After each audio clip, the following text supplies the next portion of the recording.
شرور أنفسنا وسيئات أعمالنا من يهده الله فلا مضل له ومن يضلله فلا هادي له وأشهد أن لا إله إلا الله وحده لا شريك له وأشهد أن محمدا عبده ورسوله يا أيها الذين آمنوا اتقوا الله حق تقاته ولا تموتن إلا وأنتم مسلمون يا أيها الناس اتقوا ربكم الذي خلقكم من نفس واحدة وخلق منها زوجها وبث منهما رجالا كثيرا ونساء واتقوا الله الذي تساءلون به والأرحام إن الله كان عليكم رقيبا يا أيها الذين آمنوا اتقوا الله وقولوا قولا سديدا يصلح لكم أعمالكم ويغفر لكم ذنوبكم ومن يطع الله ورسوله فقد فاز فوزا عظيما أما بعد فإن خير حديث كتاب الله وخير الهدي هدي محمد صلى الله عليه وسلم وشر الأمور محدثاتها ألا وكل محدثة بدعة وكل بدعة ضلالة وكل ضلالة في النار. يقول الله تبارك وتعالى في محكم التنزيل بعد أعوذ بالله السميع العليم من الشيطان الرجيم وما أرسلناك إلا رحمة للعالمين. وقال سبحانه وتعالى في موضع آخر وَلَقَدْ أَرْسَلْنَا مِنْ قَبْلِكَ رُسُلًا إِلَى قَوْمِهِمْ فَجَاءَهُمْ بِالْبَيِّنَاتِ فَانْتَقَمْنَا مِنَ الَّذِينَ أَجْرَمُوا وَكَانَ حَقًّا عَلَيْنَا نَصْرُ الْمُؤْمِنِينَ. رَبِّ اشْرَحْ لِي صَدْرِي وَيَسِّرْ لِي أَمْرِي وَاحْلُلْ عُقْدَةً مِنْ لِسَانِي يَفْقَهُوا قَوْلِي. ربي زدني علما سبحانك لا علم لنا إلا ما علمتنا إنك أنت العليم الحكيم. اللهم صل على محمد وعلى آل محمد كما صليت على إبراهيم وعلى آل إبراهيم إنك حميد مجيد. اللهم بارك على محمد وعلى آل محمد كما باركت على إبراهيم وعلى آل إبراهيم إنك حميد مجيد. اللهم أعز الإسلام والمسلمين اللهم أعز الإسلام والمسلمين وأذل الشرك والمشركين وأذل الكفر والكافرين.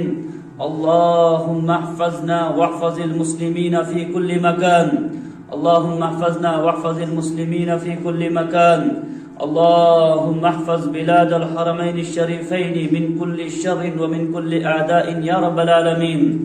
اللهم أصلح أحوالنا وأحوال المسلمين وأصلح شبابنا وشباب المسلمين وأصلح نساءنا ونساء المسلمين.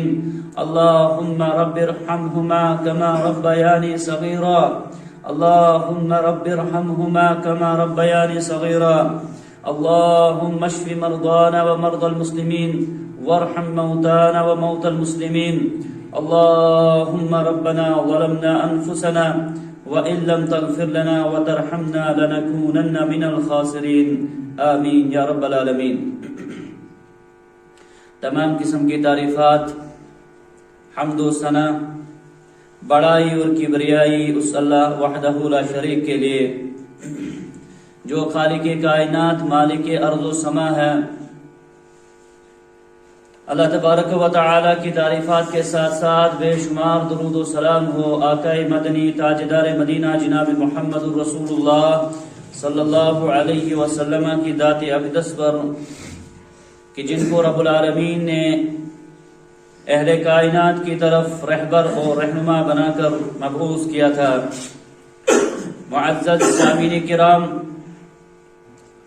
جمعہ کے ان خطبات کے اندر مسلسل سیرت الرسول کا پیغام جس کے حوالے سے ہم گفتگو کرتے ہیں اور کچھ جاننے کی کوشش کرتے ہیں، اسی موضوع کو آگے بڑھاتے ہوئے اس سے پہلے والے خطبے میں جس چیز کا ذکر ہو رہا تھا وہ رسول اللہ صلی اللہ علیہ وسلم کی نبوت والی زندگی کا 10واں سال تھا، جب آپ علیہ الصلوۃ والسلام کو پیغمبرانہ زندگی کے 10 سال مکمل ہوئے تھے۔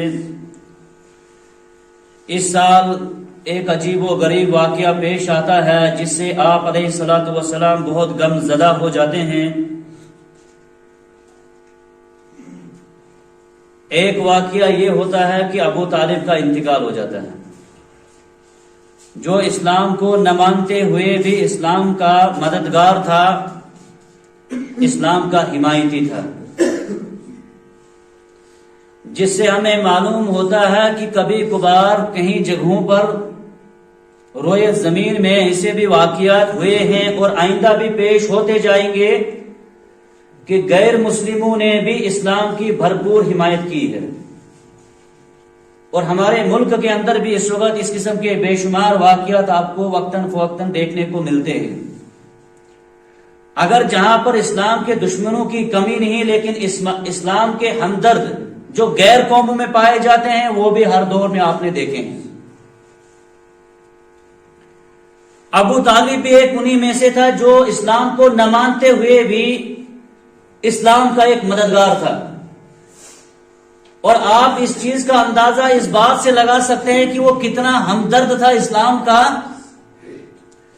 کہ جب اس کو محسوس ہوا کہ مشرکین نے پروگرام کیا ہے رسول اللہ صلی اللہ علیہ وسلم کا قتل کرنے کا، وہ اپنے بچوں میں سے کسی بچے کو رات کو نبی کریم صلی اللہ علیہ وسلم کے بستر پہ سلا لیا کرتا تھا، اور آپ علیہ الصلوۃ والسلام کو کہتا تھا کہ آپ اپنے بستر میں نہ سویا کریں، مجھے خطرہ ہے یہ آپ کو نقصان پہنچائیں گے۔ جب ان کا انتقال ہو گیا، ان کے کچھ ہی ماہ کے بعد، اور کچھ بعض مورخین کہتے ہیں 6 دنوں کے بعد انتقال کرتے ہیں خدیجۃ الکبریٰ رضی اللہ تعالیٰ عنہ۔ ان دونوں کے انتقال کے بعد آپ علیہ الصلوۃ والسلام کے جو حمایتی تھے ان کی تعداد کم ہونے کی وجہ سے آپ علیہ الصلوۃ والسلام تھوڑے سے کمزور ہونے لگے، بہت غم زدہ ہونے لگے۔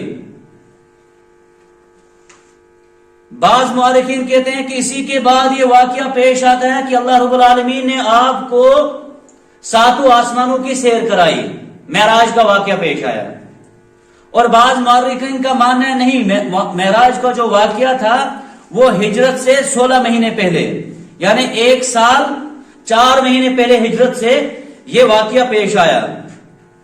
تو بہرحال تاریخ آگے پیچھے ہو سکتی ہے۔ آپ علیہ الصلوۃ والسلام کی اس دعوت پر لبیک جن لوگوں نے کہا تھا، جنہوں نے توحید کو مانا تھا، ان پر وہاں کے لوگوں نے طرح طرح کی جو آزمائشیں ڈالی تھی، ان آزمائشوں میں ان کا ثابت قدم رہنے کے اسباب کیا تھے، آج کے اس جمعہ کے اندر انہی باتوں کے حوالے سے گفتگو ہوگی۔ آخر ایک انسان کیوں کر اپنے سامنے موت کو دیکھ کر اللہ اکبر کا نعرہ کیسے لگا سکتا ہے؟ کیسے ممکن ہے کہ بلال کے چاروں طرف مشرکین تھے جو اس کو بولتے تھے آپ ہمارے بتوں کا نعرہ لگاؤ، جیسا بدقسمتی سے اس وقت ہمارے ملک کے اندر بھی ہو رہا ہے، زبردستی شرکیہ کلمات کہنے پر مجبور کیا جاتا ہے۔ یہی حالت مکہ کے اندر تھی، لیکن اس سے بھی زیادہ سخت حالات تھے۔ ان کو مارا جاتا تھا، پیٹا جاتا تھا، گالیاں دی جاتی تھی، جرم صرف ایک تھا کہ وہ لا الہ الا اللہ پڑھتے تھے، بس باقی کوئی جنگ نہیں تھی۔ اب ان پر جو اتنی مشکلات تھی، اتنی تنگ زندگی، اور آپ نے وہ واقعہ بھی سنا تھا گزشتہ جمعات کے اندر کہ 3 سال تک بائیکاٹ کر دیا تھا مکہ والوں نے ان کے ساتھ، کوئی کھانا پینا ان کو مت دو، بچے بھوک سے بلک رہے تھے، عورتوں کے جن کے چھوٹے بچے تھے دودھ پلاتی تھی ان کی دودھ ختم ہو گیا تھا، مائیں چڑچڑاتی تھی، لیکن وہاں کوئی سننے والا نہیں تھا۔ یہ ظلم، یہ تشدد تاریخ میں کہیں ایسا آج تک نہیں ملا ہے جو کفار نے مسلمانوں کے ساتھ کیا تھا۔ اور یہ وہ واقعہ ہے جس واقعے سے جب تک زمین قائم ہے ان مشرکوں اور ان کافروں کو سبق دیتی رہے گی یہ واقعہ کہ ظالموں ایک مشرک سے بڑا کوئی ظالم دنیا میں ہو ہی نہیں سکتا ہے. اسی لیے قرآن کریم میں رب العالمین نے فرمایا ان الشرک لظلم عظیم، سب سے بڑا ظلم شرک ہے. وجہ کیا ہے سامنے کرام؟ کیونکہ جو مشرک اللہ تعالیٰ کو پہچان نہیں سکتا ہے وہ انسانوں کو بھی پہچان نہیں سکتا ہے. اس کے دل میں دوسروں کے لیے رحم ہونا یہ بعید والی بات ہے. الا من رحم ربی، جیسے کچھ بعض واقعات پیش آتے ہیں. تو صحابہ کرام کی جو آزمائش کا دور تھا 3 سال گزرا، لیکن ایک بھی واقعہ کہیں دیکھنے کو نہیں ملا کہ کسی ایک صحابی نے تنگ زندگی آنے کی وجہ سے اسلام کو چھوڑ دیا. نعوذ باللہ. شہید ہوئے، گھروں سے نکال دیے گئے، لیکن اسلام نہیں چھوڑا. اسباب کیا تھے، وجوہات کیا تھے، وہی آج آپ سننے کو آپ کو یہاں پر ملیں گے انشاءاللہ العزیز. سب سے پہلی چیز، سب سے پہلا سبب ان میں یہ تھا سامعین کرام، وہ اللہ کی پہچان، معرفت اللہ،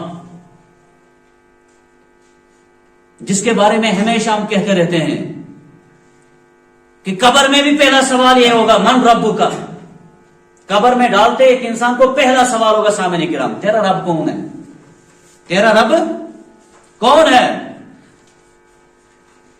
اب ظاہر سی بات ہے، ہم میں سے اس وقت کوئی پوچھے کسی سے تو ہر ایک بولے گا ہمارا رب جو ہے وہ اللہ ہے، ہمارا رب اللہ ہے. یہ سکھانا چاہیے وارثین، والدین کو، گھر کے بڑوں کو، اپنے بچوں کو، اپنے مستورات کو یہ باتیں بولنی چاہیے کہ 3 سوال کے بارے میں آپ کو پتا ہونا چاہیے. یہ کمپلسری ہے. اس میں کوئی نہیں چلے گا بولے گی کوئی عورت کی میں جی ایسا مسئلہ تھا، ہم ان پڑھ تھے، ہم نے پڑھا نہیں تھا، ہمیں نہیں. یہ سوال، یہ معذرت نہیں وہاں چلے گی. جو بھی بلوغت کے بعد ایک مسلمان مرے گا اس کو 3 سوال ہوں گے ضرور قبر میں. من ربک کا، تیرا رب کون ہے؟ اب جس کو رب العالمین کی پہچان اس زمین پر نہیں ہوگی وہاں وہ جواب بھی نہیں دے پائے گا، نہیں دے پائے گا. اسی لیے حدیث کے اندر آیا ہے کہ جو سرکش، جو رب کا نافرمان اس زمین پر رہا ہوگا، وہ وہاں پر جیسے اس کو پوچھا جائے گا کہ تیرا رب کون ہے، وہ کہے گا ہا لا ادری. رک جائے گی اس زبان پہلے، رکے گی زبان. سبب کیا ہے؟ کچھ تو سنتا تھا میں وہاں، تو کچھ یہ بیان کبھی پورا کیا جاتا تھا کہ پوچھا جائے گا لا ادری، میں نہیں جانتا ہوں. اللہ تعالیٰ سے دعا ہے کہ ہمیں ان بد نصیبوں میں نہ بنائے جو لا ادری بولے، میں نہیں جانتا ہوں. دوسرا سوال ہوگا ما دین کا، تیرا دین کیا ہے؟ تیرا دین. آج اس دین کو نہ مانتے ہوئے عملی طور پر کہیں ایسا نہ ہو کہ وہاں پر ان بدعمالیوں کی وجہ سے انسان کے میں جانتا نہیں ہوں، نعوذ باللہ. تیرا دین کیا ہے؟ کس پر تو طرز عمل تھا؟ زندگی تیری کیسی گزر رہی تھی زمین پر؟ اور تیسرا سوال ہوگا جو سیرت الرسول ہے، وہ محمد صلی اللہ علیہ وسلم کے حوالے سے، کہ وہ کون ہے جو تمہاری طرف بھیجا گیا تھا، کیسے پتا چلا آپ کو کہ وہ نبی یا رسول تھے. 3 سوال سب کو پوچھے جائیں گے. عورت بزرگ ہے، مرد بزرگ ہے، جو بھی وفات پاتا ہے قبر میں سب سے پہلے 3 سوال ہوتے ہیں. ان 3 سوالوں کی معرفت ضرور ہونی چاہیے. اور صحابہ کرام میں جو سب سے بڑی معرفت تھی وہ اللہ کی معرفت تھی. جب بندے کو پورا یقین ہو نا کسی ذات پر، وہ اس کے لیے مر بیٹھنا گوارا کرتا. اس کو پتا ہے کہ ان کو پہچان تھی اللہ کی پوری، کہ اسی کے قبضہ قدرت میں پورا جہان ہے. اور ان کو یہ پورا یقین تھا، جیسے کہ میں نے قرآن کی سورہ روم کی آیت پڑھی تھی. سورہ روم کی آیت نمبر 47 ہے. اللہ رب العالمین فرماتے ہیں وَلَقَدْ أَرْسَلْنَا مِن قَبْلِكَ رُسُلًا إِلَىٰ قَوْمِهِمْ فَجَاءَهُمْ بِالْبَيِّنَاتِ فَانْتَقَمْنَا مِنَ الَّذِينَ أَجْرَمُوا. اللہ نے فرمایا ہم نے اے محمد کریم صلی اللہ علیہ وسلم تیرے سے پہلے بھی رسول بھیجے ہیں، تیرے سے پہلے بھی رسول بھیجے ہیں. اور محمد کریم صلی اللہ علیہ وسلم آخری پیغمبر ہے، آخری پیغمبر ہے. ان کے بعد کوئی رسول نہیں آئے گا. اب اس دین کو آگے لے جانے کا کام سامعین کرام میں نے اور آپ نے کرنا ہے، ہماری نسلوں نے کرنا ہے. ہم نے یہ کام آگے بڑھانا ہے. ہم نے اس توحید کے پرچم کو مضبوط کرنے کے لیے کام کرنا ہے. اپنی زندگی بھی گزارنی ہے، گھریلو کام بھی کرنے ہیں لیکن دین کے بارے میں بھی فکر مند نظر آنا ہے. کہا اللہ رب العالمین نے محمد صلی اللہ علیہ وسلم نے آپ سے پہلے بھی رسول بھیجے لوگوں کی طرف واضح نشانیاں لے کر، واضح نشانیاں لے کر. فانتقمنا من الذین اجرموا، اور ہم نے مجرموں کو انتقام بھی لیا، بدلہ بھی لیا. ابھی جو روئے زمین پر کلمے کے نام پر، اسلام کے نام پر جو ظلم اور بربریت کر رہے ہیں، ان کے نام یہ آیت کریمہ پیغام دیتی ہے، ظالمو اگر وقتی طور پر رب العالمین نے تمہیں اقتدار دے دیا ہے لیکن اللہ کی پکڑ سے آپ دور نہیں ہو. ان بطش ربک لشدید، جس دن رب کی پکڑ ہوگی نا اس دن آپ کو کوئی بچا نہیں پائے گا، کوئی بچا نہیں پائے گا. لیکن اس کے ساتھ ساتھ مسلمانوں اور مومنوں کے لیے ضروری ہے کہ وہ بھی دین پر کاربند رہے، استقامت رکھے، استقامت رکھے، وہ بھی ان کی طرف مائل نہ ہو، اللہ کی پہچان برقرار رکھے. وہ کہیں پر، اب دیکھیں سامعین کرام، گزشتہ دنوں کے اندر جو واقعہ پیش آیا اس لڑکی کے حوالے سے سب مبارکباد دیتے ہیں، پردہ مبارک، یہ حجاب ہمارا اچھی بات ہے، بہت بہترین بات ہے. یہ واقعہ سبق دے رہا ہے امت مسلمہ کو کہ جو عزت تمہیں اسلام میں ہے وہ کسی دوسرے دین میں نہیں ملے گی.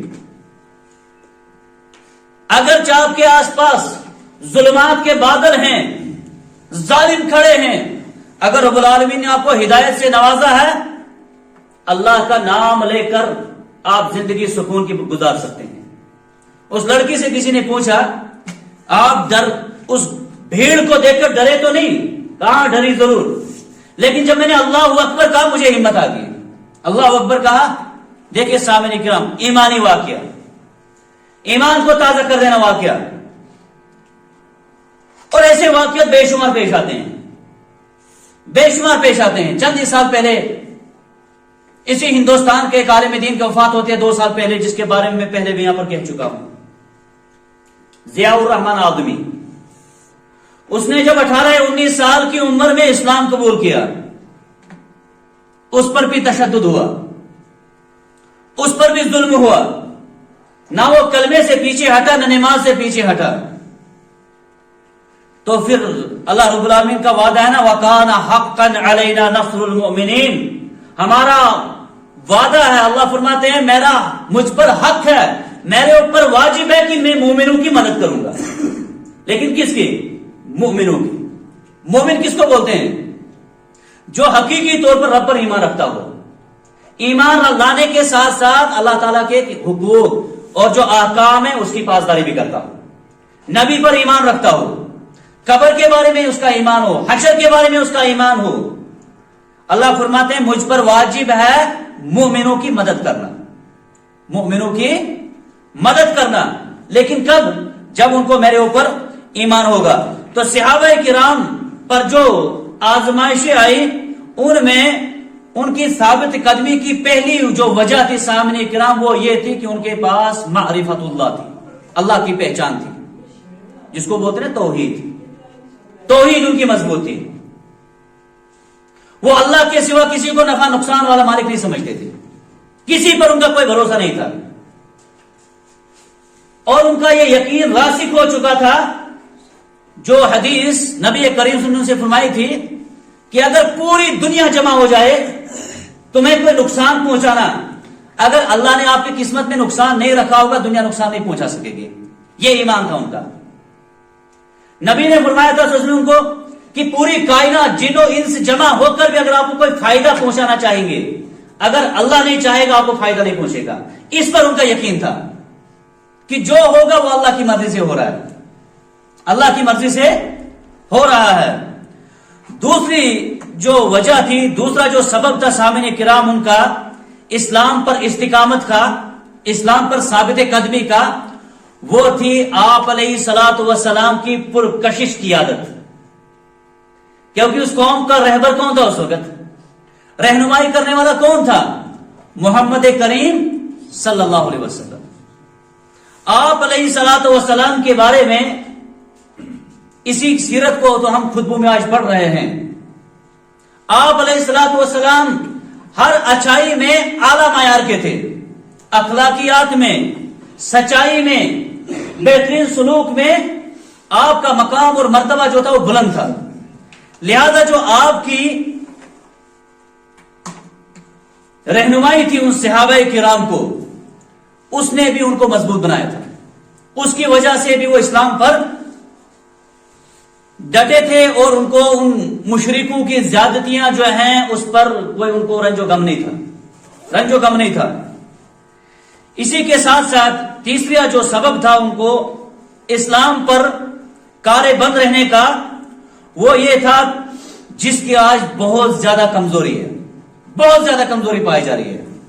اور یہی ایک بڑا سبب ہے سامنے کے اس وقت کہ اسلام کی جو ثقافت تھی، اسلام کی جو پہچان تھی وہ ختم ہو چکی ہے. پردے کے بارے میں ایشو کیوں اٹھتا ہے ہندوستان کے اندر؟ داڑھی کے بارے میں کچھ ڈپارٹمنٹوں کے اندر سوال کیوں کھڑا ہوتا ہے سامنے کرام؟ حالانکہ ہمارا ہندوستان جو ہے نا، یہاں پر ہر قوم کو، ہر مذہب کو کھلی آزادی ہے، کسی پر زبردستی نہیں ہے. لیکن کیسے ممکن ہو جاتا ہے کہ بعض مقامات پر کہیں داڑھی پر، کہیں حجاب پر، کہیں دوسرے طریقہ کار پر سوال کھڑا ہو جاتا ہے؟ کیا اس کے ذمہ دار وقت کی حکومت ہے؟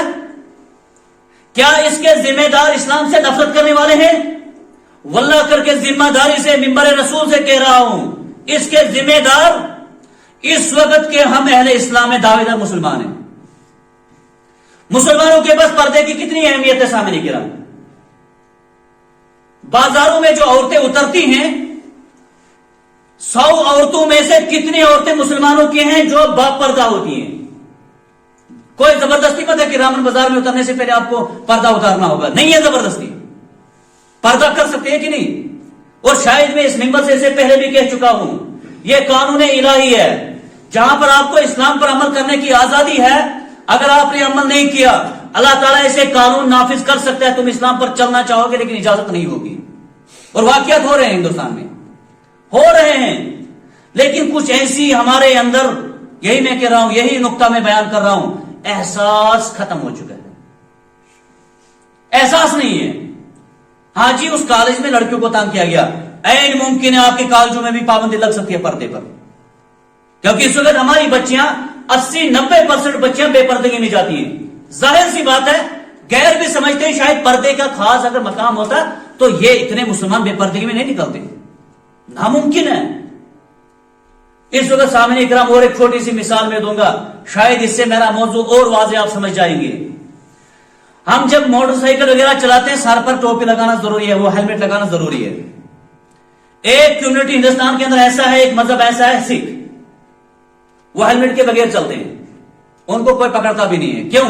سر پہ کیا ان کو پگڑی ہے، اس وجہ سے وہ ہیلمٹ نہیں لگا سکتے ہیں. ہندوستان کا قانون بھی ان کو اس وقت ہیلمٹ لگانے پر مجبور کر رہا ہے، کہیں پر کہیں نہیں کر رہا ہے سامنے کرام، کیونکہ وہ برابر 100% ان کے آدمی اس پگڑی کو لگا کر نکلتے ہیں. پگڑی اپنی پہچان، اپنی ثقافت. جب ہمارے بیچ میں ہی پردے کا مقام نہیں رہا، انہوں نے تب سوال کھڑا کیا کہ اتنا ضروری چیز یہ نہیں ہے، ضروری چیز نہیں ہے. حالانکہ یہ اتنی اہم بات تھی، اتنی اہم چیز تھی. فاطمۃ الزہرا نے کہا تھا رضی اللہ تعالیٰ عنہا نے، اگر میرا انتقال دن میں ہوگا، میرا جنازہ رات کو اٹھانا.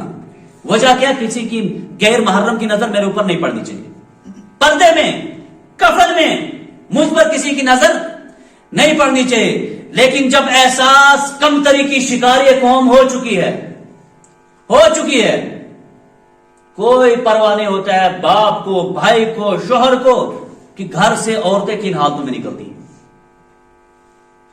لیکن ابھی بھی ہمارے پاس موقع ہے، وقت ہے سامنے کرام، اس چیز کو ہم سمجھیں، اس چیز کو ہم سمجھیں. قطعاً اجازت نہ دے گھروں سے عورتوں کو بے پردگی میں نکلنے کی، نہ دے اجازت. اس میں ذلت ہے، اس میں رسوائی ہے، تحفظ نہیں ملے گا عورتوں کو. کیونکہ جو حقیقی تحفظ ہے اس انسانیت کا، وہ اسلام کے اندر ہے. اسلام کے علاوہ دنیا نے اس وقت ملکوں کے اندر حق، ہر ملک کا ایک قانون ہے، عورتوں کا تحفظ، جوانوں کا تحفظ، بزرگوں کا تحفظ، لیکن یہ تمام تر جو ہیں دعوے یہ جملے کے طور پر استعمال کیے جاتے ہیں، حقیقی طور پر کہیں پر عزت نہیں ہے۔ حقیقی عزت جو سامنے کا وہ اسلام کے اندر ہے۔ حضرت عمر نے کہا تھا نحن قوم اعزنا اللہ بالاسلام، مختصر سا قول ہے سامنے کرام۔ عزت چاہتے ہو نا، کون نہیں عزت چاہتا ہے سامنے کرام؟ کون نہیں چاہتا سکون سے زندگی بسر کرنا؟ عمر کہتے ہیں اسلام کو ماننے کے بغیر آپ کو چارہ ہی نہیں ہے۔ ٹھیک بات ہے، آپ اپنے ڈیزائن والے فیشن کو لگا کر وقتی طور پر یہود و نصارہ اور مشرکین کو خوش کر سکتے ہیں، لیکن یاد رکھنا یہ ان کا ایک ان کی فطرت ہے، وَلَن تَرْضَىٰ عَنْكَ الْيَهُودُ وَلَا النَّصَارَىٰ حَتَّىٰ تَتَّبِعَ مِلَّتَهُمْ، یہ تم سے راضی تب تک نہیں ہوں گے جب تک آپ ان کی چال ڈال کو اچھے طریقے سے مان لیں گے، ان کے عقائد کو نہیں مان لیں گے۔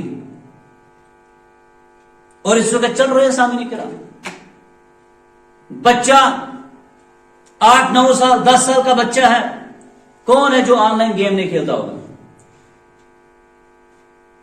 تعجب ہوتا ہے سامنے کرام، سمجھ ہی نہیں آتی ہے کبھی کبھار۔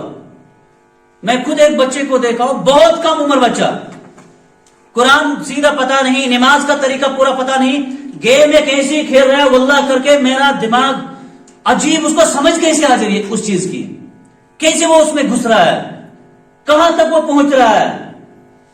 اگر اسی بچے سے ہم 2-3 سوال پوچھ دے، بچے وضو میں کتنے واجبات ہیں، نماز کتنی رکعتیں دن میں ہیں، کتنے فرض ہیں، ہمارے نبی کا نام کیا ہے، قبر میں کیا ہوگا، جب قبر میں جائے گا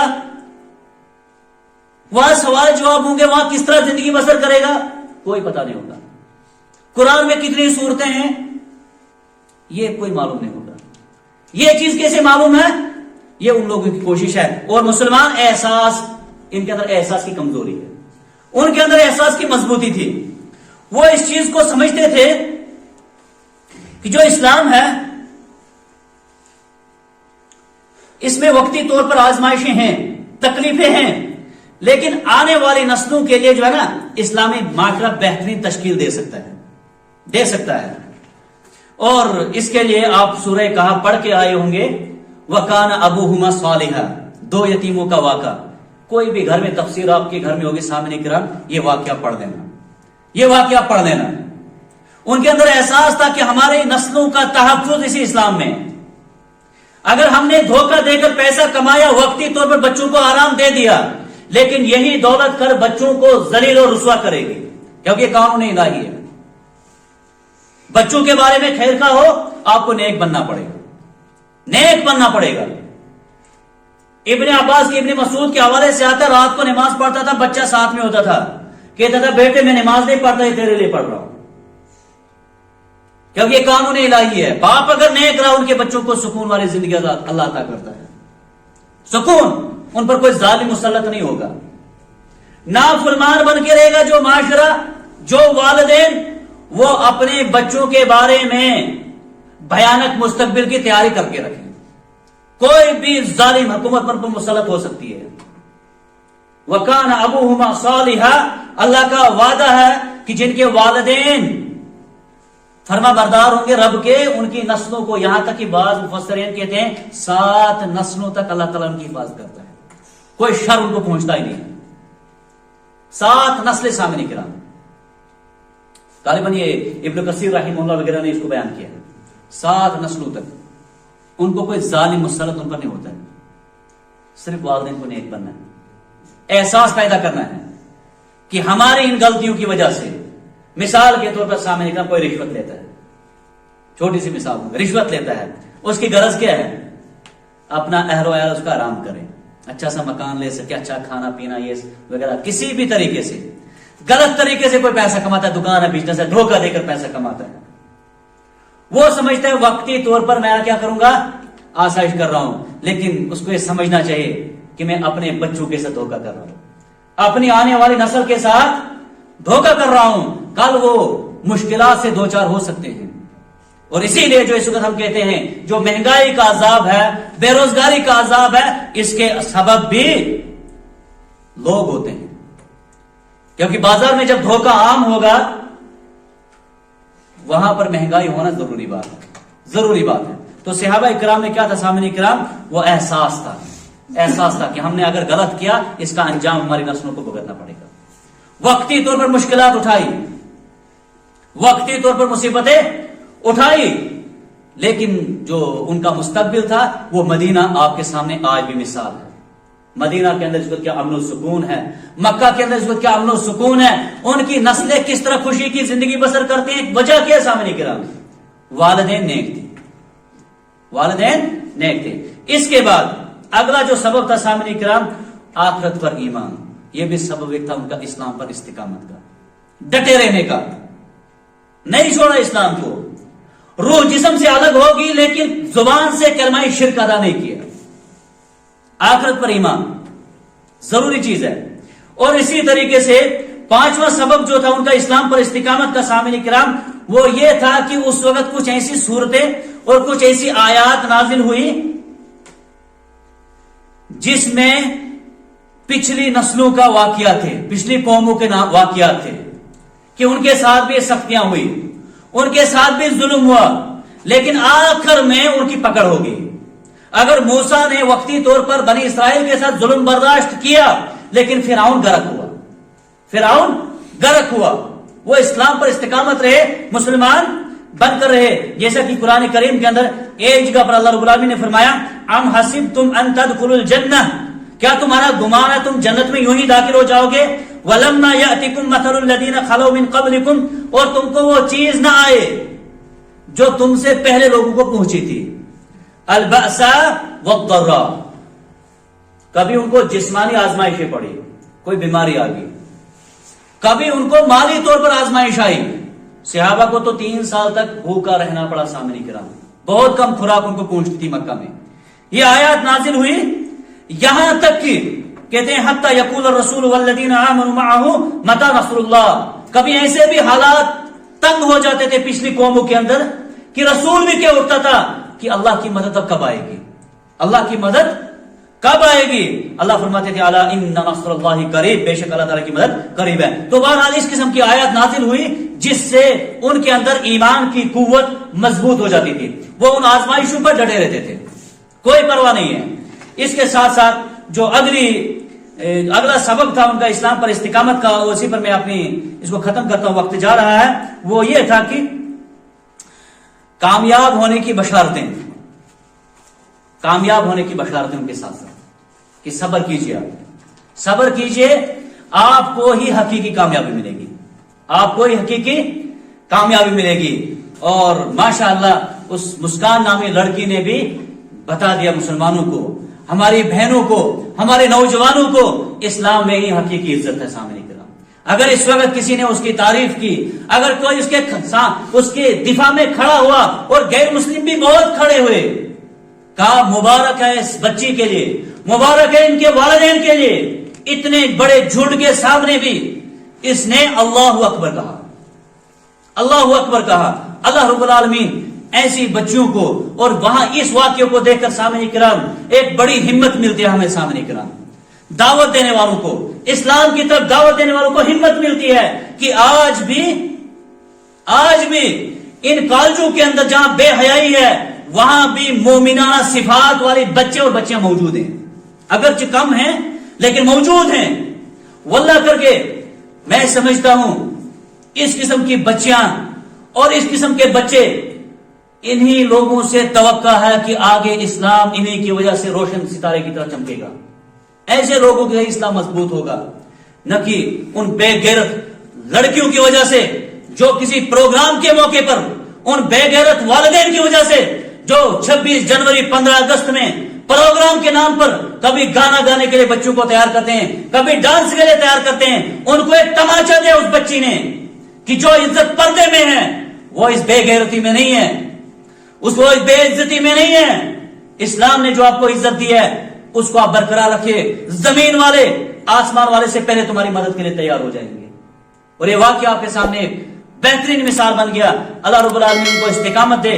اللہ تعالی ہمیں بھی اس اسلام کو عملی جامہ پہنانے کی توفیق عطا کرے. ہماری بہنوں کو بھی باحیا بنا دے. ہماری خواتین جو بھی ہیں حضرات، اللہ تعالیٰ سب کو اس اسلام کو سمجھنے کی توفیق عطا کرے۔ سامعین کرام، ہمیں ایک ساتھی نے ایک دعا کی درخواست کی ہے، ان کی والدہ بیمار ہے، سب عالم دین ہے، وہ ہمارے بوگل کے کہتے تھے دعا کرنا، اللہ تعالیٰ ان کو، ان کی والدہ کو شفاء کاملہ، شفاء عاجلہ عطا کرے۔ پروردگار، اور بھی ساتھیوں نے دعا کی درخواست کے لیے کہا تھا، الہ العالمین سب کی جائز حاجات کو پورا فرما۔ الہ العالمین جو بیمار ہیں ان کو شفاء کامل، شفاء عاجلہ عطا فرما۔ الہ العالمین جو پریشان حال ہیں ان کی پریشانیاں دور فرما۔ پروردگارہ، اس وقت جہاں پر بھی دین کے نام پر زیادتی اور ظلم ہو رہا ہے، الہ العالمین آپ زیادہ جانتے ہیں، تیری ذات زیادہ واقف ہے ان سے۔ پروردگارہ، نست و نابود کر ان دشمنوں کو، نست و نابود کر ان ظالموں کو، نست و نابود کر ان اسلام خلاف سازش کرنے والوں کو۔ پروردگارہ، ہم کو اس اسلام کو سمجھنے کی توفیق عطا فرما۔